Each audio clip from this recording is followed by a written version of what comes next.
Once upon a time, there lived a shoemaker and his wife, in a little house on the edge of a forest. They were very poor, and each day they grew poorer and poorer. A day came, when there was nothing left in the house, except a little piece of leather, for making just one pair of shoes. The shoemaker said to his wife, that he would make the last pair of shoes, with that little leather. So he cut out the leather, and left it on his bench. The next morning he went into his shop to make the shoes. But what did the shoemaker see? A pair of shoes, all nicely made and ready to be sold. He sold the pair of shoes, and with the money, he bought leather, for 2 pairs of shoes. He told his wife, that he would cut out the leather, for 2 pairs of shoes.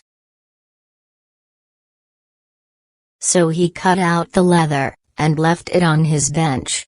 The next morning, he went into his shop, to make the shoes. But, what did he find?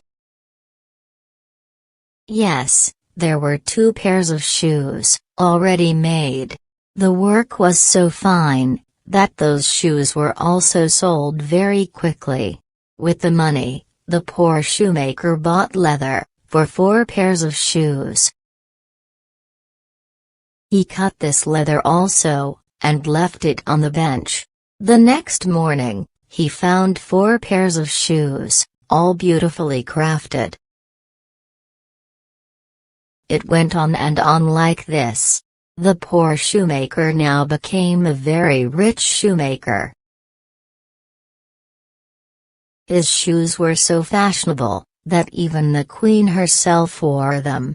Now, the shoemaker was eager to find out who was making the shoes for him.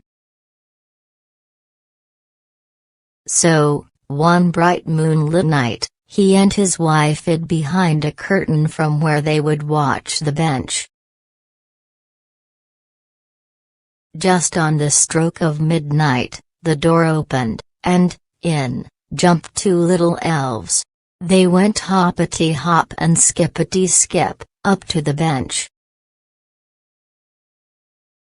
The elves took up the leather, and began to work.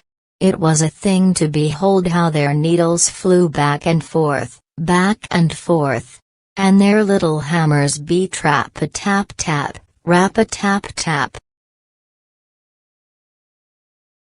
The elves finished their work before anybody could think. Then the 2 tiny elves ran about, skipping and dancing, hopping and skipping. The next day, the good shoemaker, and his wife, discussed what they could do for those dear little elves. The shoemaker's wife said that she would make their coats, and the shoemaker said that he would make them some shoes. When the clothes and shoes were ready, they placed them upon the bench. The next night, as the clock struck 12, in jumped the tiny little elves. They went hoppity-hop and skippity-skip, to their work. They saw the little coats, and the little shoes. Overjoyed, they clapped their hands. Wearing their clothes and slipping into their tiny shoes, they skipped hand in hand out of the door. The little elves were gone forever, but after that night, good luck would never leave them.